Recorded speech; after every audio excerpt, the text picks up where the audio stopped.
everyone. Today we're gonna have a little fun deck discussion profile thing instead of a competitive one. They slip a fun one in every once in a while. It also lets us see how decks change as cards are introduced to the game. So this is Expert Deck Android 21.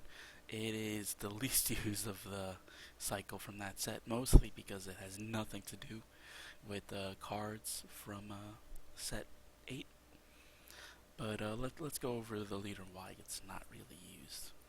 So the front side is on attack, draw 1, which is actually better than most leaders during set 8, considering it could swing at anything. It didn't have to be a leader to get the draw. But the Awaken is both good and bad. You need to have a blue-green multicolor card in your energy, and you have to have 6 or less life to awaken. It's a draw 1 on tap 1. The thing about that is, number 1, you have to have the multicolor energy, which means you're basically playing at least 2 colors. You can't play a mono deck with this. And number 2, the 6 life is great against aggro, but as you'll see from the other side, the way this card functions doesn't feel like it wants to awaken early. So it's kind of a weird situation. So on her Awaken side, she has a permanent where you can't play 6 costs or more, which is interesting because we can't really utilize ramp properly if we can't play big boss monsters. And she does not have a draw on attack on this side. So instead it has a once per turn where one of your energy goes to your drop area to one of your skills. You draw 1 card. Then you choose up to 1 of your blue-green multicolor energies in your drop area, or cards in your drop area, and put it in your energy area in rest mode, so it replaces energy that got sacrificed. And then at the start of your opponent's main phase, you choose 1 of your blue-green multicolor energy, switches to active mode to kind of make up for the fact that 1 of your energy is disappearing. So that's a pretty good once per turn effect, but that would be nice to have in addition to a regular draw. So based on the fact that this is a draw unless you meet a special condition, realistically you want to be on the front side as long as possible, which doesn't make sense with the 6 life thing, but I mean it's good to have because it means that you don't have to self-awaken as much in the control matchup. But let's go over the deck now that we've looked at our leader. So of course one of the reasons to start looking at Android 21 is 4 copies of our annibox Super 17. Since 21's a leader, it ignores energy exhaust. So flat out, you can even turn 1 use this. But I also like it because since we are doing some ramp, it does have a 7 mana play here that we can do, where we can actually play out 3 other androids that are 5 costs or less from the energy area in addition to himself.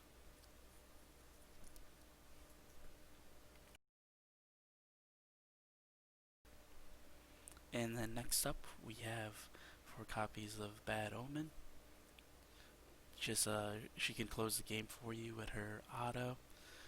You pay 400, you play her, and then you sack 1 of your energies and you deal 1 damage to your opponent. So that's pretty good. I mean, technically it's a crit, not a regular damage since it goes to the drop area. It's worth mentioning that with the Super 17, you can have 3 of her your energy into the Super 17, basically spam 3 damage right then and there. So that's kind of cool.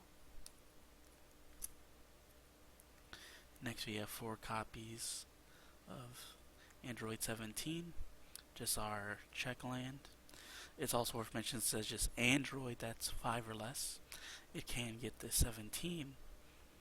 So that's kind of cool because of the once per turn stopping a counter. If you're basically building the wide board with your 7 mana and swinging, stopping 1 more of their combos is nice.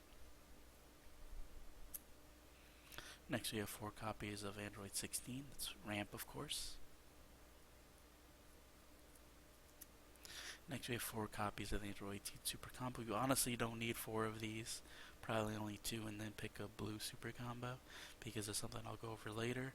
But it is also an Android, so if these are in your energy for some reason, like you needed to charge this turn 1 because you didn't have a better option, then you can bring it back later with the Super 17. Next we have for the Zeno. So this is the reason why I say you probably want 2 blue mana in addition to the multicolors instead of having 4 18s, is because you want to have blue hits for this so that you're properly ramping with it. And this is also our guaranteed way to trigger our leader. So keep in mind with the leader, we're not actually going to get energy back from the drop. We're only going to get the draw and the untap. But that's still good because essentially a card that we got for free for ramping turned into a draw and untap of one of our other energy. So that's pretty strong. So it's kind of cool that before there was only a few cards that let you sacrifice your energy, so you couldn't do this consistently every turn. Now every turn you can just Zeno and draw a card. It's also worth mentioning since it doesn't have the swing to draw anymore, it's drawing off the energy being sacrificed. In a control matchup, you don't have to swing lead with this. You're going to get your draw at the end phase regardless. So if you're trying to control your opponent's life but still want to draw, this gives you away. Next you have 4 copies of this Son Goku. This is from the Putara starter deck. It's a Self-Awakener, and when it gets KO'd, which honestly it's going to get KO'd most of the time, you have to look at top 7 for your Zeno. It's basically there to add more copies of the Zeno. You probably don't need 4, you could probably go down to 3 honestly.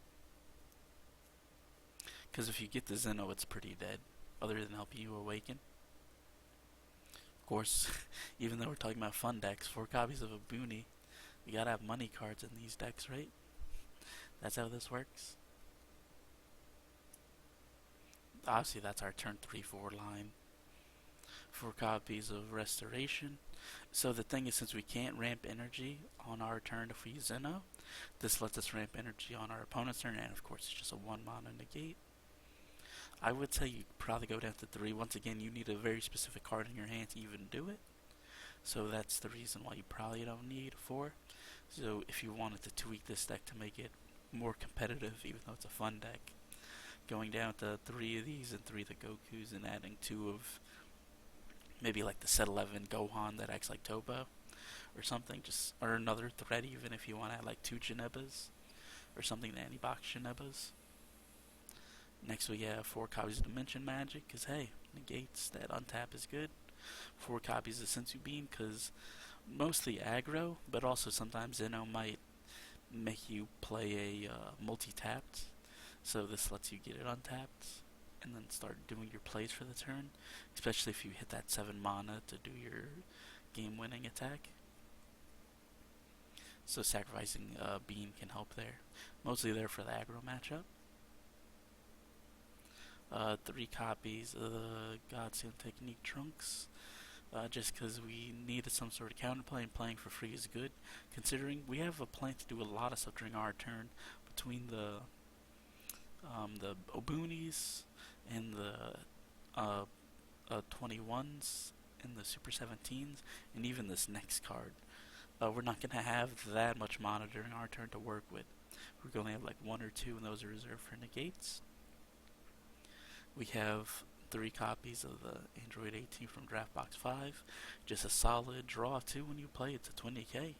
No reason not to play 3 copies of this in blue decks. We also might need mana for comboing, because if you haven't noticed, we have a lot of multicolors, so that's a lot of 10ks. So we want to reserve our mana for stuff like that. That's why it's good to have the God Sealing as our counter play option. So that's the deck. It's also worth mentioning this is also an Android, so you can pull these from your energy and draw 2 cards. I mean, who doesn't want to do that and get a 20k? So it's nice. It's technically more mid-rangey, with the Obunis and the 21s with the ramp. And then it has as the reach the Android 21s and the Super 17s. Is how this deck functions. I like it. I've actually played it a little bit, and I enjoy it. I think the leader power level is a little bit low compared to what we have now, which is what keeps this deck from being used. But the actual battle card selection is pretty nice. Just the leaders holding the deck back, but there's not really a good 21 option, and even the one from the actual set, I'm not a fan of. I'm not a fan of my opponent tokens that they can kill me with, especially nowadays with aggro having more tools. So that's my response to that. Hopefully y'all enjoyed this. Hopefully y'all got to see a janky fun deck that you haven't seen in a while. And if you guys want to build it, feel free. It still wins games. It's just not at the power level of the tier 1 decks. Bye everyone. Enjoy whatever you do.